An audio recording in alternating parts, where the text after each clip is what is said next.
এখন আমরা হিস্ট্রির ইম্পর্টেন্ট কিছু প্রশ্ন নিয়ে আলোচনা করব, যেটা ক্লাস 9-এর দ্বিতীয় অধ্যায়ের প্রশ্ন, নেপোলিয়ান চ্যাপ্টারের, নেপোলিয়ানের সাম্রাজ্য এবং জাতীয়তাবাদ যে চ্যাপ্টার রয়েছে সেখানে, যে মহাদেশীয় অবরোধ ব্যবস্থা বলতে কি বোঝো।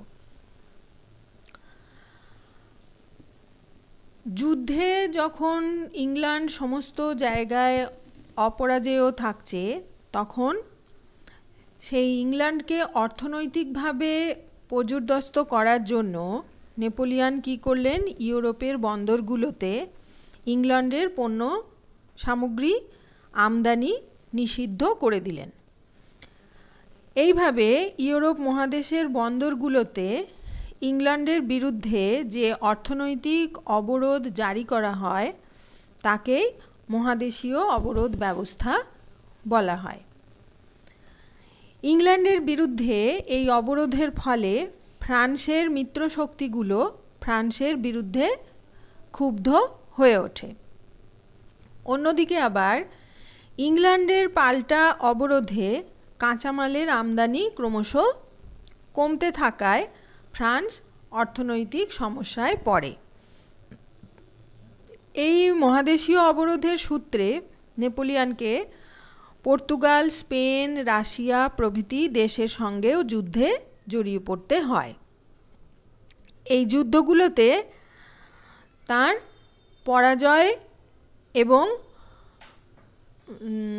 পরাজয়ের ফলে তার ক্ষমতা এবং সম্মান দুটোই কিন্তু হারিয়ে যেতে থাকে।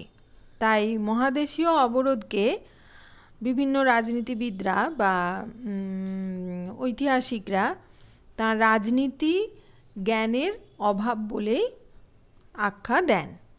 ঠিক আছে, তিনি অনেক বড় কিছু করেছেন, কিন্তু এই মহাদেশীয় অবরোধ ব্যবস্থাটায় তিনি সফল হতে পারেননি। আমরা আর একটা প্রশ্নও দেখব এই অধ্যায়ের, যে শতদিবসের রাজত্ব এটি কি।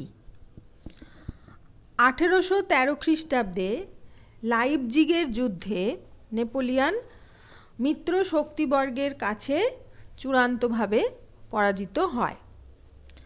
1814 সালের এপ্রিল মাসে মিত্র শক্তিদের সঙ্গে তিনি ফন্টেনব্লু সন্ধি স্বাক্ষর করতে বাধ্য হন এবং ভূমধ্যসাগরের এলবা দ্বীপে নির্বাসিত হয়ে যান। আবার 1815 সালের মার্চ মাসে তিনি ওই এলবা দ্বীপ থেকে নির্বাসন কাটিয়ে ফ্রান্সে ফিরে আসেন এবং রাজা অষ্টাদশ লুই তখন ফ্রান্সের দেশ ছেড়ে পালিয়ে যান। তখন নেপোলিয়ান 1815 সালের মার্চ মাস থেকে ওই বছরের জুন মাসে ওয়াটারলুর যুদ্ধে পরাজিত এবং সেন্ট হেলেনা দ্বীপে আবার নির্বাসিত হয়ে যান। এই মধ্যবর্তী সময়ে যে 100 দিন তিনি ফ্রান্সে শাসন করেছিলেন, এই সময়টাকেই বলা হচ্ছে শত দিবসের রাজত্ব। এই শত দিবসের রাজত্ব তিনি মোটামুটি সফল হয়েছিলেন, কারণ যুদ্ধে পরাজিত হওয়া বা দ্বীপে নির্বাসিত হওয়া বা সেখান থেকে ফিরে এসে আবার তার রাজত্বের কিছু উন্নতি ঘটানো, এটা তিনি করতে পেরেছিলেন। আমরা আর একটা প্রশ্ন দেখব, হচ্ছে পোড়ামাটি নীতি। কুট্রোসফের নেতৃত্বে বা কুটসের নেতৃত্বে ফ্রান্সের বাহিনী নেপোলিয়ান বাহিনীর সাথে সরাসরি যুদ্ধে না গিয়ে পিছু হটতে থাকে। তার উদ্দেশ্য কি ছিল, যে ফরাসি বাহিনীকে রাশিয়ার ভেতরে ঢুকিয়ে নেওয়া। পিছু হটার সময় এই রাশিয়ার বাহিনী পোড়ামাটি নীতি নেয়। সেটা কি না, তারা রাস্তা, সেতু, খাদ্য, শস্যক্ষেত্র, জনপদ, ঘর বাড়ি সমস্ত কিছুই আগুন লাগিয়ে পুড়িয়ে দিতে থাকে। জলে বা খাবারে বিষ মিশিয়ে দিতে থাকে, যাতে ফরাসি বাহিনীরা সেগুলো ব্যবহার করতে না পারে। রাস্তাঘাট সেতু এগুলো ধ্বংস করার ফলে নেপোলিয়নের সৈন্য বাহিনীর খাদ্য এবং আরও যা সমস্ত প্রয়োজনীয় সামগ্রী প্রয়োজন সেইগুলোর সমস্ত সরবরাহ বন্ধ হয়ে যায়।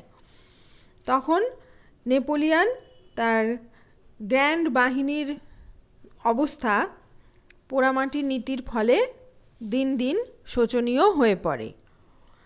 এরপর রুশ সেনাপতি কুটসভ চারিধার থেকে সেই সাঁড়াশি আক্রমণ যেটা বলে সেই রকম সাঁড়াশি আক্রমণ করে এবং গেরিলা আক্রমণ চালিয়ে ফরাসি সেনাদলকে একেবারে প্রচণ্ডভাবে ধ্বংস করার পরিকল্পনা নেন। এটাই ইতিহাসে পোড়ামাটির নীতি নামে পরিচিত।